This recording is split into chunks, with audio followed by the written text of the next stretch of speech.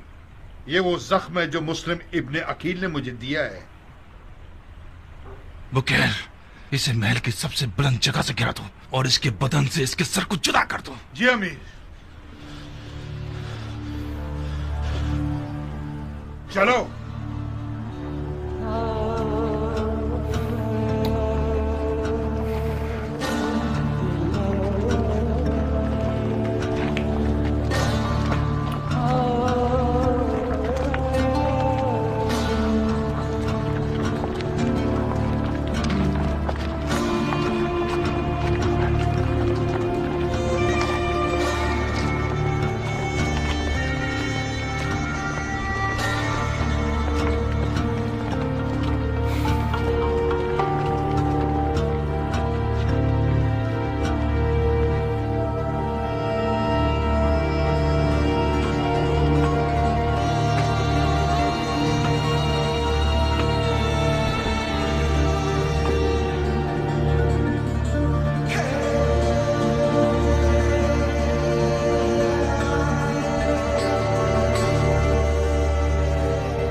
बेशुमार लाना था उसके ऊपर।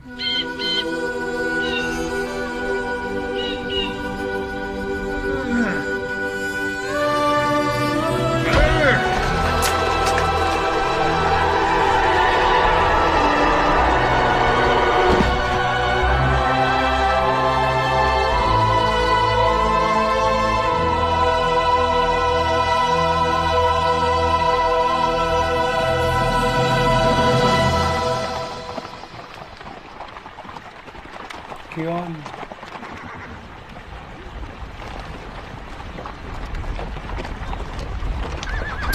बेशुमार लानत हो उस मुर्तद पर, मुर्तद नाम था उसका।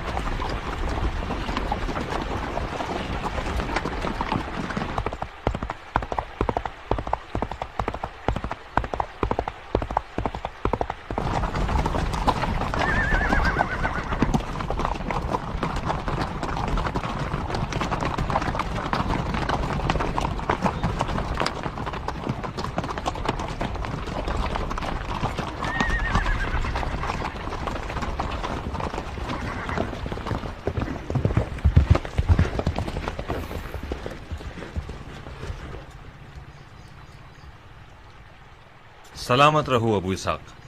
तुम भी सलामत रहो खबर रसां कबूतर। आजकल क्या ईरानियों के अफसानों के मुल्क से मुशाबिहत रखता है। इसका नाम ही लेना काफी है ताकि फौरन मद्दे मुकाबले सामने आ जाए। जो खबर ही नहीं लगी अभी तक। वादा पूरा हुआ कियान? देर तो नहीं हुई हमें? ताजील और ताखीर तुम्हारी नहीं थी। तुम जो भी कर सकते थे तुमने किया।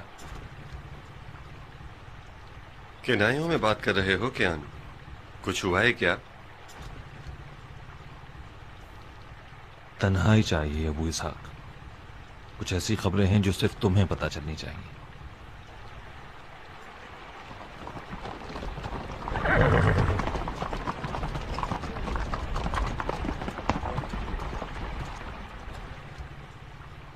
क़याम जनाब मुस्लिम टूट गया अबू इसाक।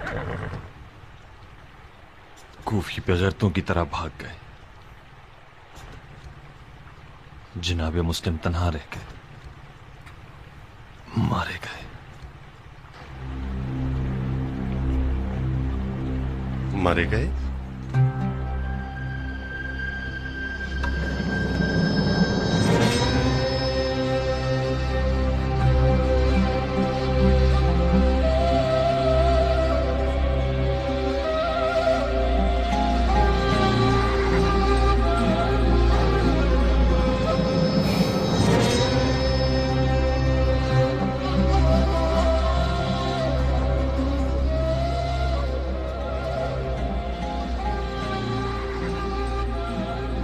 कहीं ऐसा तो नहीं कि फिर गुफियों के तबले फट गए हों बिन कामिल?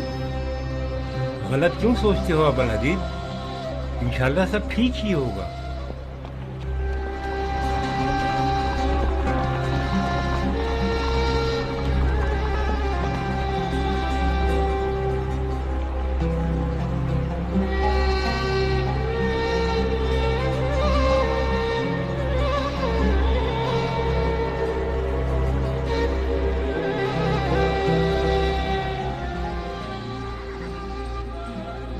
कल जब हम अलग हुए हैं मैं एक सांस में दौड़ा।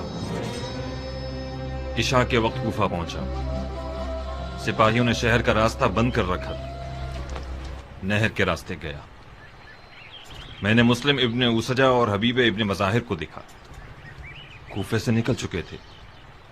बज़ाहिर सिपाही उन दोनों का नहर के साहिल तक पीछा करेंगे और वो मजबूरन पानी में कूद जाए। जनाब मुस्लिम की बेकसी और खो जाने की रुदात मैंने उन लोगों से सुनी। हबीब मुसलसल नदामत के आंसू बहा रहा था और उसका विर्द ज़ुबान मुख्तार था। मैं क्यों? उसे गम था कि उन्होंने तुम्हारे मशवरे पर अमल क्यों नहीं किया।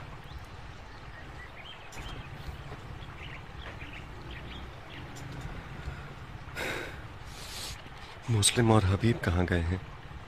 मक्के की तरफ। वो दोनों मौला हुसैन की खिदमत में जल्द से जल्द पहुंचना चाहते थे।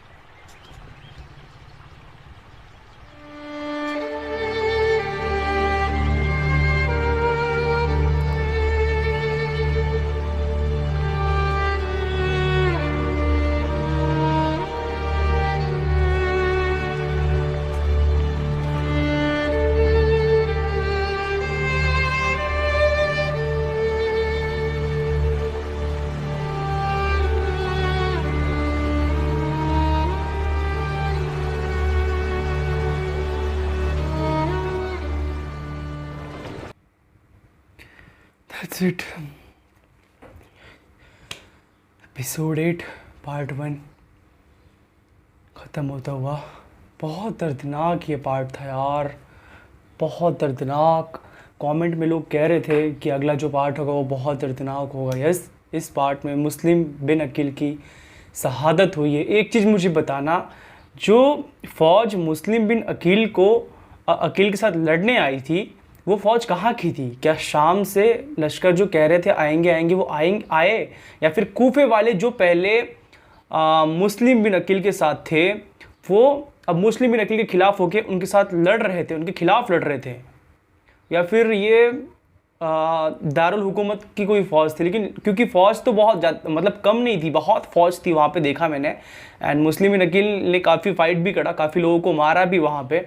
मुझे क्वांटिटी नहीं पता कितनी क्वांटिटी में मारा गया, कितनी क्वांटिटी में टोटल फ़ौज आई थी ये मुझे पहले बताना, एंड कितने लोगों को मुस्लिम बिन अकील ने मारा ये भी मुझे बताना। बट पहले मुझे ये बताना कौन थे वो लोग। क्या वो कूफे के लोग थे जो पहले साथ थे, जो बाद में सोना चांदी के आगे झुक के उनके ख़िलाफ़ हो गए एंड लड़ने के लिए आ गए? बहुत दर्दनाक ये वीडियो था यार। इब्ने ज़ियाद इब्ने ज़ियाद कह रहा था कि मुस्लिम बिन अकील को मारना खुदा की रजामंदी है, मतलब खुदा, मतलब उनकी हुकूमत पे मैं तुम्हें मार रहा हूँ, इस तरह की बातें कर रहा था। वो कितना बेगैरत इंसान है यार, गलत काम कर रहा है और कह रहा है खुदा की रजामंदी। सबसे पहली चीज़ तो इब्ने ज़ियाद बहुत लानती आदमी यार, बहुत लानती आदमी है। वहाँ पे पहले सभी कूफे के लोगों को उसने ख़रीद लिया पैसों के भाव में, एक तरह से सोना चांदी देके, उनके औरतों को धमका के डरा के। एंड कूफे वाले यार हमेशा की तरह, मैंने पहले ही कहा था, मैंने पहले ही सुन रखा है, कूफे वाले कभी भी झुक जाते हैं। पहले वो कहते हैं कि हम इमाम हुसैन अलैहिस्सलाम के साथ हैं, दैट्स वाई इमाम हुसैन अलैहिस्सलाम अपने भाई को भेजते हैं चेक करने के लिए। ये सही था यार, इमाम हुसैन अलैहिस्सलाम ने, अच्छा हुआ उन्होंने अपने भाई को चेक करने के लिए भेजा, इमाम हुसैन अलैहिस्सलाम नहीं आए, क्योंकि सच्ची में कूफे वाले कभी भी नहीं बदल सकते। जो तुमने देखा, जो हबीब थे, जो इमाम हुसैन अलैहिस्सलाम के बचपन के मित्र है, दोस्त थे मेरे ख्याल में, तो वो इतना रो रहे थे, इतनी तकलीफ़ उनको हो रही थी, क्योंकि ऑलरेडी उन्होंने धोखा खाया हुआ है कूफे वालों से। मौला अली अलैहिस्सलाम के टाइम पे हो, चाहे फिर कोई और टाइम हो, भैया कूफे वाले कभी भी साथ नहीं रहे अहले बैत के, कभी भी हज़रत मोहम्मद पीस भी अपॉन हिम की जो आल है उनके साथ बिल्कुल नहीं दिया उन्होंने, हमेशा उनके खिलाफ़ रहे। सिर्फ कुछ पैसों के लिए, कुछ सोना चांदी के लिए उन्होंने खुद का ईमान बेच दिया। इस वीडियो में जब इसकी स्टार्टिंग हुई थी तो जो मुस्लिम बिन अकील है वो किसी लेडी के घर में थे, पानी पी रहे थे, तो लेडी ने कहा कि तुम यहाँ कहाँ भटक रहे हो, ये जगह सही नहीं है, तुम अपने घर चले जाओ। वो कहते हैं कि मेरा कोई घर नहीं है, मैं जो हूँ मुस्लिम बिन अकील हूँ, आले रसूल हूँ, इमाम हुसैन अलैहिस्सलाम का भाई हूँ। तो वो उनको कहती है कि मैं अपने घर तुम्हें आज तो रख लूँगी, लेकिन जो मेरा एक बेटा है वो शराबी है, जो नशे में रहता है, नशे की लत में वो कुछ भी कर सकता है, तो उससे बच के रहना पड़ेगा। उससे बचा के वो उसको रखती है, बट एक्चुअली वो देख लेता है एंड जाके तुरंत ही बिन हुरैश को कह देता है। बिन हुरैश अपनी फ़ौज लेकर उसके घर पे आके मुस्लिम बिन अकील को पकड़ लेता है। पहले लड़ाई होती है एंड उसके बाद वो कहते हैं कि हम अमन राजी ऐसे कुछ तो कहा था, मतलब कि हम जो है तुम्हें मैदान जंग में नहीं मारेंगे, हम आई गेस मेरे ख्याल से बैठ के बात करेंगे, प्रॉपर अच्छी तरह से इस मुद्दे को ख़त्म करेंगे, ये कहा था किसी ने वहाँ पे, जो कि झूठ कहा।